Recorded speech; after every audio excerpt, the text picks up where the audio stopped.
Hello students, welcome back your YouTube channel. I hope आप सभी अच्छे होंगे और आपकी तैयारी अच्छे तरीके से चल रही होगी। जैसा कि आपने थंबनेल में देख ही लिया है, आज हम बात करने वाले हैं जेनेटिक कोड के बारे में। और ये जो टॉपिक है ये बहुत ही महत्वपूर्ण हो सकता है यदि आप भी तैयारी कर रहे हैं नीट, पैरामेडिकल या किसी भी एंट्रेंस एग्जाम की जिसमें बायोलॉजी पूछी जाती है। तो ये वीडियो आपके लिए बेनिफिशियल है। और यदि आप भी बायोलॉजी बैकग्राउंड से बिलोंग करते हैं तो आप हमारे साथ जुड़ सकते हैं। हमने बायोलॉजी से रिलेटेड काफी सारे कैरियर ऑप्शंस, टॉपिक्स या हम कह सकते हैं एंट्रेंस एग्जाम्स पर वीडियो बना रखी है। यदि आपने वो वीडियोस नहीं देखे कोर्सेज के बारे में, टॉपिक्स के बारे में, तो वीडियोस आप जाके देख सकते हैं। आज का हमारा टॉपिक होने वाला है जेनेटिक कोड। तो आज हम बात करेंगे जेनेटिक कोड की। तो ये जो जेनेटिक कोड का टॉपिक है ये आपके सभी एग्जाम के लिए बेनिफिशियल है, इंपॉर्टेंट है। तो इसको ध्यान से हम समझते हैं। तो बात कर लेते हैं जेनेटिक कोड। और जेनेटिक कोड को हिंदी में बोला जाता है आनुवंशिक आनुवंशिक कूट भी इसको बोलते हैं, आनुवंशिक कोड भी इसको बोला जाता है। अब ये होता क्या है इसकी बात हम इसमें समझने वाले हैं। तो DNA replication and transcription depends upon complementary base pairing. यानी कि डीएनए का जो रेप्लिकेशन है और ट्रांसक्रिप्शन, रेप्लिकेशन का अर्थ होता है, हमें पता है ये एक डीएनए है, डीएनए से नया डीएनए बनना क्या कहलाता है? रेप्लिकेशन कहलाता है। डीएनए से डीएनए का बनना रेप्लिकेशन कहलाएगा। वहीं अगर हम बात करें जो डीएनए है, डीएनए से एमआरएनए बनने की जो प्रक्रिया होती है उसको ट्रांसक्रिप्शन कहते हैं। और ये दोनों प्रक्रियाएं होती हैं बेस पेयरिंग के आधार पर। अब ये बेस पेयरिंग क्या होती है? मान लो ये कोई हमारे पास डीएनए है और ये डीएनए में हमारे यहाँ पर बेस है। जैसे मान लो ये इधर एडिनिन है, तो एडिनिन से हमेशा कौन जुड़ेगा? थाइमिन। इधर थाइमिन है तो इससे हमेशा जुड़ेगा एडिनिन। यहाँ अगर गुआनिन है तो इधर साइटोसिन, इधर साइटोसिन है तो इधर गुआनिन। तो बेस के सामने बेस, तो क्या हो गया? बेस की पेयरिंग हो गई। पेयर का अर्थ है दो बेस हो जाएंगे। तो ये base pairing, complementary base pairing का अर्थ है पूरक बेस पेयरिंग के आधार पर क्या होता है? एक डीएनए से दूसरा डीएनए बनता है या डीएनए से एमआरएनए बनता है। बट अगर हम देखें ट्रांसलेशन की हम बात करें, बट क्या होता है? एमआरएनए जो होता है उसमें जो न्यूक्लियोटाइड होते हैं, जब प्रोटीन बनती है तो अमीनो एसिड में कन्वर्ट होते हैं। तो नो डायरेक्ट रिलेशन, इनमें कोई डायरेक्ट, ये डायरेक्ट है, डायरेक्ट रिलेशन नहीं होता है। अब तो जब डायरेक्ट रिलेशन नहीं होता है तो किस प्रकार से होगा देखते हैं। Some kind of code present in RNA, RNA में कुछ कोड प्रेजेंट होते हैं विच मानी जो जीन सीक्वेंस, जो अमीनो एसिड्स के जीन सीक्वेंस को प्रदर्शित करते हैं।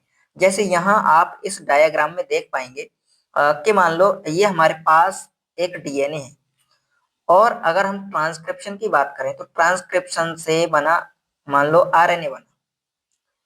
तो आरएनए दोनों, तो ये आरएनए हो गया। और अगर डीएनए से डीएनए बन रहा है तो उसको रेप्लिकेशन, दोनों ही प्रोसेस किस आधार पर होंगी? दोनों ही प्रोसेस होंगी हमारी बेस पेयरिंग के आधार पर। कि एक डीएनए स्ट्रैंड से दूसरा डीएनए स्ट्रैंड बनेगा, इसको हम रेप्लिकेशन बोलेंगे। और एक डीएनए स्ट्रैंड से आरएनए का बनना, डीएनए से आरएनए का बनना वो कहलाएगा ट्रांसक्रिप्शन कहलाएगा। अब यहाँ हम देखें, मान लो ये एमआरएनए है, ये आरएनए है, इस पर न्यूक्लियोटाइड्स हैं, ये 5 प्राइम एंड है, 3 प्राइम एंड है।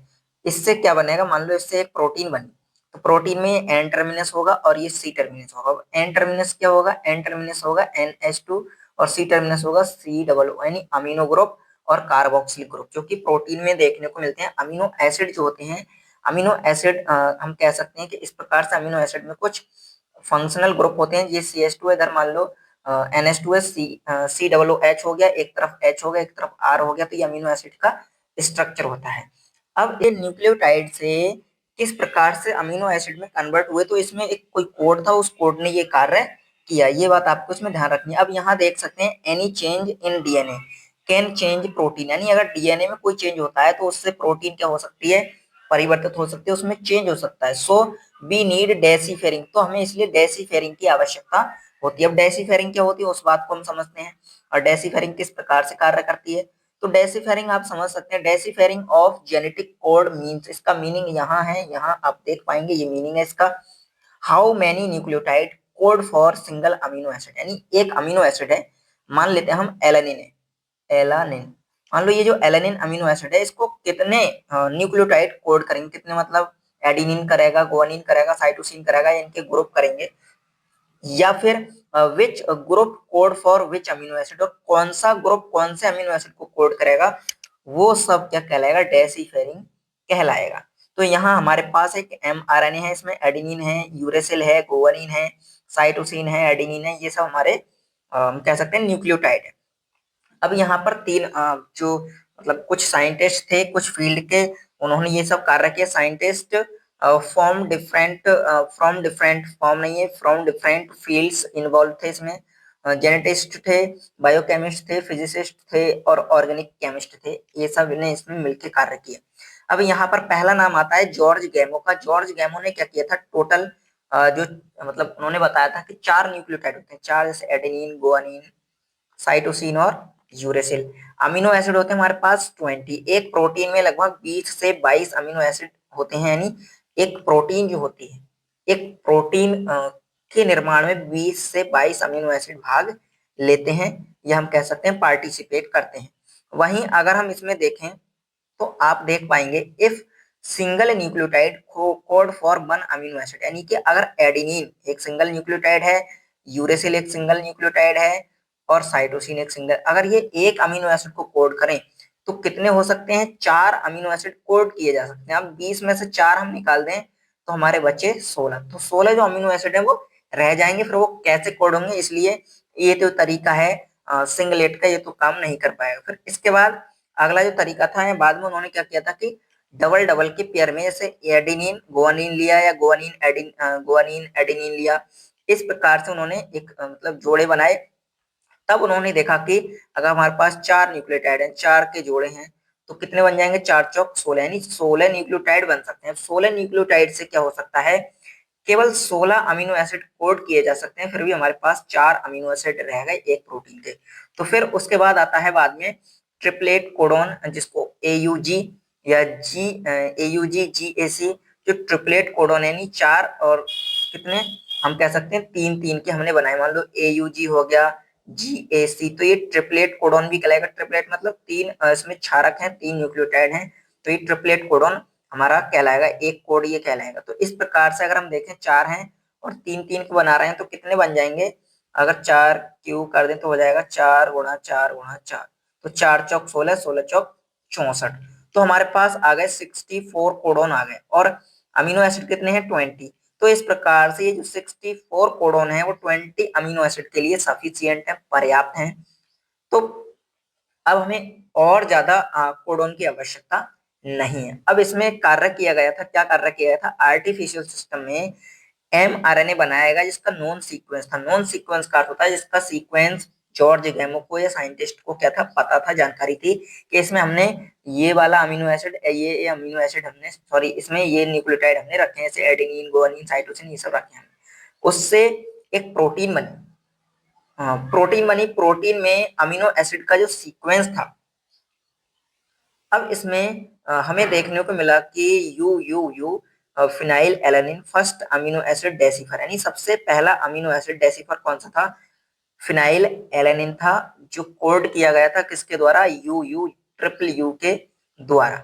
जो एच जी खुराना थे उन्होंने बताया था कोपॉलीमर और होमोपॉलीमर के बारे में। को और होमो क्या होता है, होमो का अर्थ होता है सेम, होमो बोले तो सेम, और पॉलीमर मतलब कि मतलब बहुत से न्यूक्लियोटाइड, तो सेम क्या होगा, you you you you you, ये क्या हो जाएगा, होमोपॉलीमर। कोपॉलीमर, को का अर्थ होता है 2, और पॉलीमर मतलब बहुत से, यानी दो अलग अलग, जैसे मान लो एयू लिया, फिर एयू, फिर एयू, तो एयू का मीनिंग हो गया मान लो को, और पॉली बहुत से मॉलिक्यूल यहाँ पर मिलेंगे। इस प्रकार से ये कोपॉलीमर का कॉन्सेप्ट इन्होंने दिया था। फिर एंजाइम्स को आइसोलेट किया गया पॉलीन्यूक्लियोटाइड फॉस्फोराइलेज एंजाइम को, जो क्या करता है, टेम्पलेट फ्री आरएनए सिंथेसिस करता है। यानी आरएनए जो होता है उसके सिंथेसिस के लिए टेम्पलेट की आवश्यकता होती है। टेम्पलेट क्या होता है, ये डीएनए है। चलो हम ऐसे देख लेते हैं, ये हमारे पास डीएनए है, ये डीएनए के दोनों स्ट्रैंड है, मान लो 5 प्राइम है, ये 3 प्राइम है, 3 प्राइम है, 5 प्राइम है।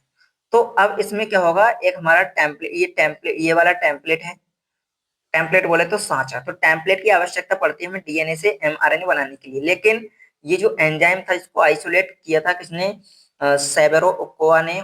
वो क्या कर सकता है, टेम्पलेट फ्री आर्टिफिशियल मीडियम में या लैब में टेम्पलेट फ्री यानी बिना डीएनए के आरएनए का सिंथेसिस कर सकता है। और लास्ट में नीरेनबर्ग ने क्या किया था, cell free synthesis of protein. उन्होंने प्रोटीन सिंथेसिस बताई थी, एमआरएनए से प्रोटीन बनने की जो प्रक्रिया है वो बताई थी, बट सेल फ्री यानी सेल के बाहर या लैब में। तो ये सब इन साइंटिस्ट या वैज्ञानिकों का योगदान था। ये सब बातें आपको इसमें ध्यान रखनी है। सभी बातें बहुत ही महत्वपूर्ण है आपकी परीक्षा की दृष्टि से। यदि आप भी तैयारी कर रहे हैं तो यहाँ से बहुत इंपॉर्टेंट क्वेश्चंस आपसे पूछे जाते हैं और ये क्वेश्चंस आपके लिए बहुत ही महत्वपूर्ण है कि सबसे पहला डेसिफर या अमीनो एसिड कौन सा था जो आर्टिफिशियल मीडियम में बनाया गया था नॉन सीक्वेंस से, तो वो था हमारा यू कोडोन था और किसके लिए था, वो फिनाइल एलानिन के लिए था। तो आज की वीडियो में इतना ही, मिलते हैं अगली वीडियो में, तब तक के लिए धन्यवाद। जय हिंद।